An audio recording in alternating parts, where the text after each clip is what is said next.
Oi, são Cinéias. Hoje eu vou acabar te levando um pouquinho mais pra dentro do meu trabalho, o que vai acabar te ajudando se você está aprendendo ou estudando espanhol.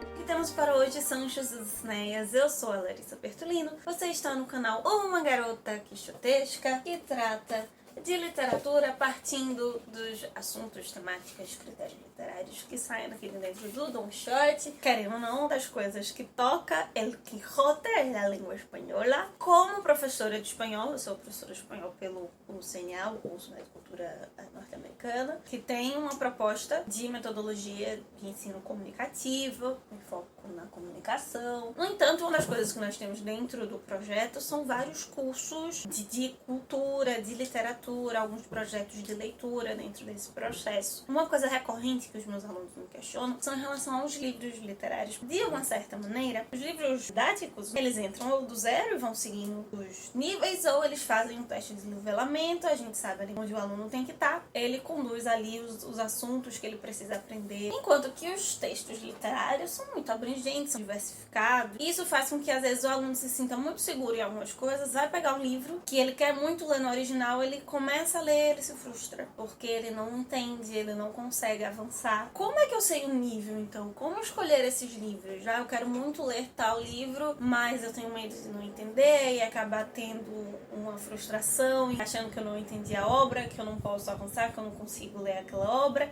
E na verdade era um problema que eu tenho linguístico. Às vezes a obra literariamente é muito complexa e por mais que você tenha um excelente nível de espanhol para aquele momento, você não consegue avançar porque você não entendeu a proposta daquela obra, porque você não criou uma conexão com o texto, com o autor. A gente vai refletir um pouquinho sobre isso hoje. Antes de falar propriamente das obras, eu preciso dizer a você que, caso você ainda não sabe, nós temos o Quadro Comum Europeu de Referência para as Línguas, para os Idiomas, onde ficou um pouco mais unificado o que cada aluno em cada nível, quais seriam os níveis de desenvolvimento no idioma até alcançar a fluência e como eu saberia identificar esses níveis, o que cada aluno precisaria dominar, aprender em cada uma dessas etapas. Isso foi unificado pela União Europeia, não é só em relação ao espanhol, é em relação a todas as línguas que fazem parte desse quadro da União Europeia, o que é bom, porque você tem o norte, um bom curso de qualidade, segue esses parâmetros, mas que eles tenham etapas diferentes dentro do curso, ou cursos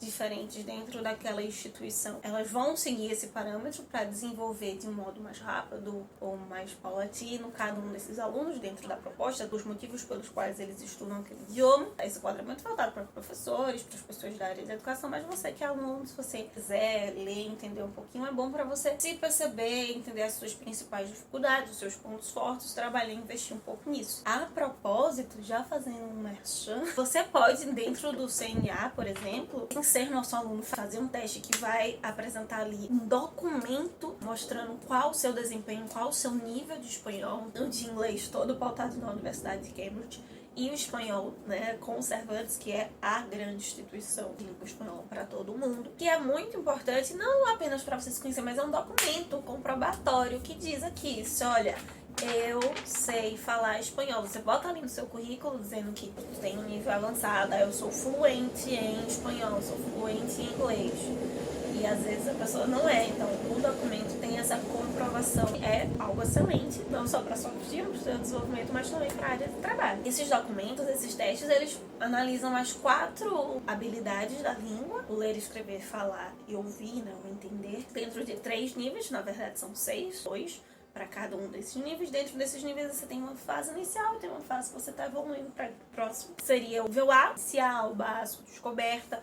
O nível B é o intermediário, uma pessoa mais independente que já tem uma maior segurança, maior autonomia com a língua, até chegar ao último, que é o avançado, a fluência de fato no idioma, que é o C. Tecnicamente se chama proficiência. É tanto que esses testes você for procurar por eles, eles vão ser chamados testes de proficiência. Eu vou deixar aqui, caso você tenha curiosidade, deixar o link aqui embaixo sobre esse quadro, as características que cada um demanda, ele é bem detalhado mesmo dentro do idioma, então vão ter coisas mais específicas. Se esses níveis eles especificam o que você consegue compreender, absorver, ler, escrever e interpretar, então consecutivamente, além disso, junto com aspectos sociolinguísticos, culturais, também demanda um pouco quais níveis, quais tipos de livro você conseguiria entender melhor, você conseguiria absorver melhor do que outros, certo? Então a ideia do vlog de hoje é explicar um pouquinho, compartilhar com você, então, uns 3 livros para cada nível, mais ou menos. Não vou fazer A1, A2, vou fazer A, B e C mesmo, básico, intermediário e avançado. Livros literários para você que quer ler um pouco mais no idioma que você está aprendendo. Nesse caso, eu vou falar propriamente de espanhol, porque é a minha área. Só que agora eu tô conversando com você no intervalo das minhas aulas, e daqui a pouco eu volto aqui para compartilhar essas obras em si.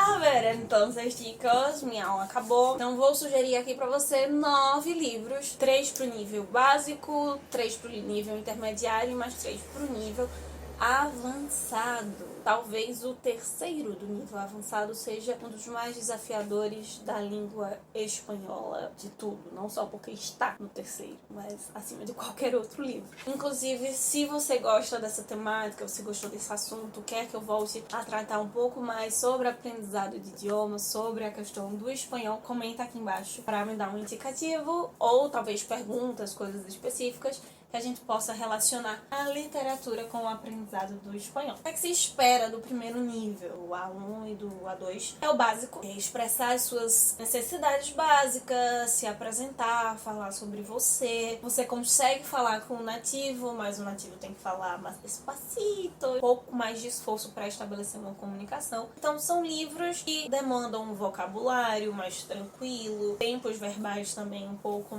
menos complexos, né, com variedade um pouco menor. Por isso que alguns gêneros específicos são maravilhosos para quem tá aprendendo. Não à toa, muitas vezes, a literatura infantil as melhores. Se você está apresentando textos que eles são menos complexos, na sua língua mesmo, em português, para as crianças, para que elas tenham uma linguagem melhor, mais entendível, mais clara, então com o idioma estrangeiro será da mesma forma, mas não necessariamente devam ser livros somente para criança, tá? O primeiro deles, inclusive, é um livro bem antigo. El Conde Lucanor, do Dom Manuel de Castela. Digamos que o Conde Lucanor é uma espécie de La Fontaine espanhol, né? Ele vai construir a base de grandes fábulas, de fábulas famosas na Espanha. Só que ele é bem mais antigo. Ele é da década de 1330. São histórias um pouco mais medievais, com bastante animal, sim. Uma moral muito explícita no final. Só que você tem desde contos sérios, moralizantes, como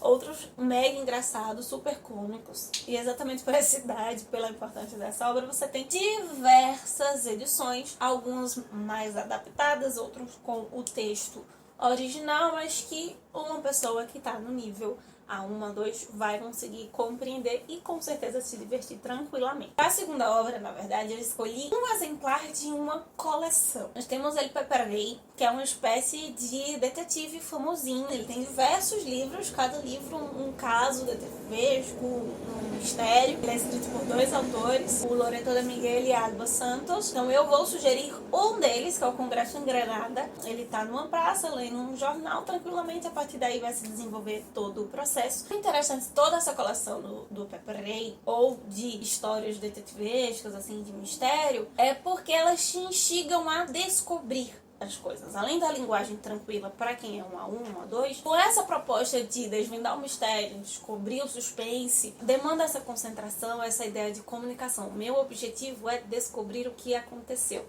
Então é bom para estimular às vezes a compreensão de um objeto que você não sabe, expressões, elas acabam sendo motivadoras nesse processo de aprendizagem. E por último, pro nível A1 e A2, você ainda está aprendendo espanhol? Ainda está no início? Sim, mas no final do A2, você já pode tranquilamente ler um Gabriel Garcia Marques. Não é 100 anos de solidão, mas é 12 Cuentos Peregrinos, que além da proposta de aprender a desenvolver o idioma, é interessante também a aprender de culturas variadas, já que conhecimento cultural é muito importante nesse período, especialmente inicial ali do aprendizado de idiomas. 12 Cuentos Peregrinos levou 18 anos para ser escrito. Essa linguagem foi muito bem trabalhada, elaborada, é acessível para você que está no início. Ele vai contar 12 cuentos, cada conto, no caso, sobre alguém. Todos eles são latino-americanos em cada um dos contos, mas estão espalhados ao redor do mundo, então vai falar muito sobre não lugar, sobre saudade, sobre esses conflitos culturais que são interessantes da gente entender nesse início também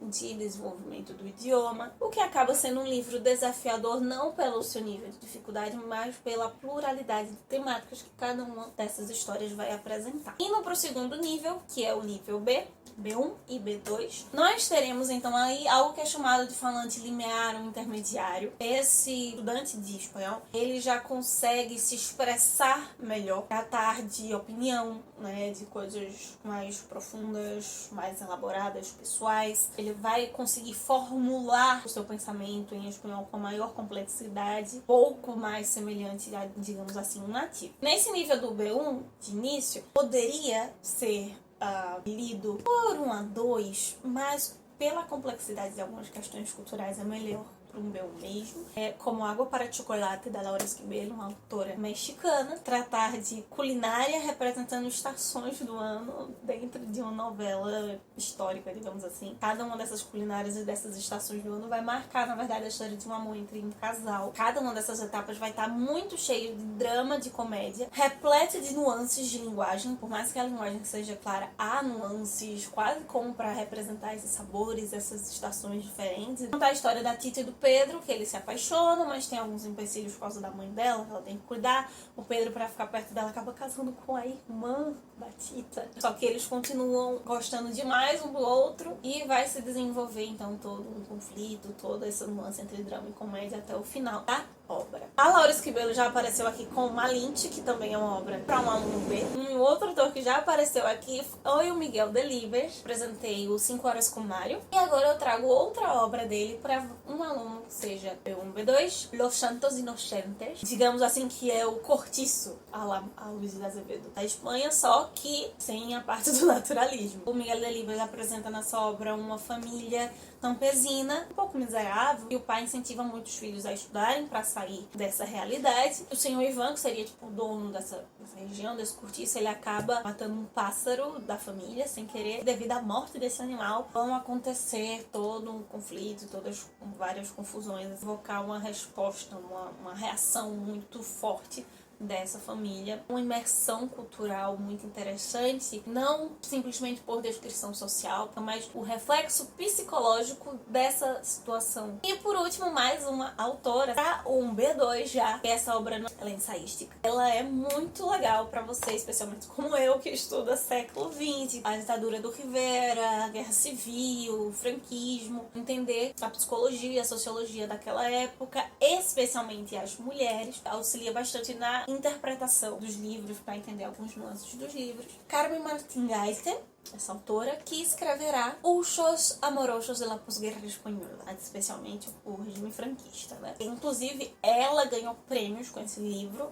Ele é um dos melhores retratos sobre esse período franquista e o que aconteceu na Espanha depois disso, especialmente na ótica feminina, né? Analisando a condição feminina nesse período. Ela basicamente vai analisar revistas, consultórios amorosos, livros em tese não literários, obras não literárias da época, uma análise de outros textos, como esses textos se comunicavam com as mulheres, como eles se dirigiam às mulheres, como era o imaginário da mulher naquela sociedade. Vai ter muito a dizer sobre como se enxergava socialmente, como essas obras vão descrever positiva ou negativamente essas mulheres, as relações interpessoais, a forma como a língua é construída reflete a cultura. cultura, mede o pensamento intrínseco desse povo, como diria o nosso querido Machado de Assis, com o instinto da nacionalidade. Por último, o nível C, o falante avançado, proficiente, né, o fluente no idioma. Esse que contém, né, o desafio, que será a última obra que eu vou falar. Coloca aqui embaixo qual você acha que é a obra teoricamente mais difícil que eu vou mencionar aqui. O falante proficiente avançado, ele é, né, fluente, ele tem uma produção espontânea da língua, ele consegue conversar sobre basicamente tudo, mesmo que seja algo que ele não muito específico, que ele não tenha conhecimento, ele pode se comunicar, conseguir expressar e compreender também facilmente basicamente tudo do idioma, ao nível máximo. A primeira obra que eu vou sugerir é um teatro. Um teatro, por sua vez, ele é bom para alunos intermediários, especialmente no início, porque eles não têm muitos narradores, é só diálogo, então isso facilita para o imaginário das cenas. Claro, se você também tem costume com o teatro. Por outro lado, o teatro pode ser ruim exatamente por isso, por não ter narrador, por ser só os diálogos, as pessoas às vezes se sentem um pouco perdidas. Assistir, montagem é uma coisa fabulosa, mas eu gosto particularmente de ler. Demanda uma concentração, uma abstração diferente de outros tipos textuais. E a primeira obra sugerida eu já apresentei aqui. Ela tem um lugar especial no meu coração, que é La Casa de Alba, do Federico García Lorca. Acho que foi o primeiro teatro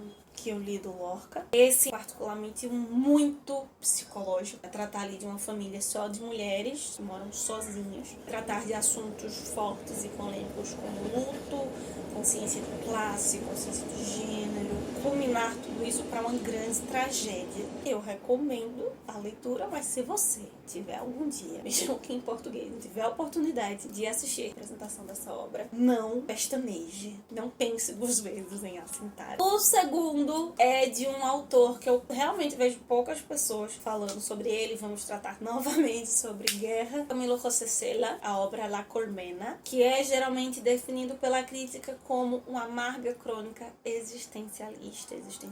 Essa questão muito psicológica às vezes demanda uma densidade, um aprendimento da língua de uma pessoa, C1, C2, estar mais capacitada a ser conduzido a isso. Ele vai apresentar as ruas, tanto a parte interna quanto a parte externa, da Madrid de 1945, uma Madrid em guerra, inserida no contexto da Segunda Guerra Mundial, sobre a ditadura do Francisco Franco. A ideia de desilusão, frustração, chega nessa obra num nível tal que a ideia de que as coisas são assim mesmo, ainda que para algo extremamente nocivo e trágico, ela perpassa do início ao fim da obra. Se você disse que o livro mais importante é difícil, entre muitas aspas, O Jogo da Amarelinha, ou neste caso Rayuela, do Julio Cortázar, você acertou.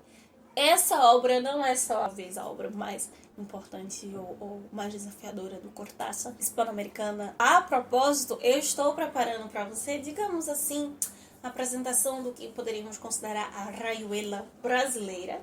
É uma obra que tem uma proposta semelhante, escrita aqui no Brasil e por um pernambucano. A Rayuela, O Jogo da Amarelinha, é um livro de 63, paradigmático. A apresentação da revolução do idioma, né, da língua espanhola, na literatura. É como se o Cortázar ele tentasse usar a língua ao extremo. É uma obra que você pode lê-la de diversas obras. Eu tinha uma professora, a professora Imara Benfica, lá na Federal, professora de literatura. Sabe essa história? Se você fosse para uma ilha deserta e pudesse levar apenas um livro, qual livro você levaria?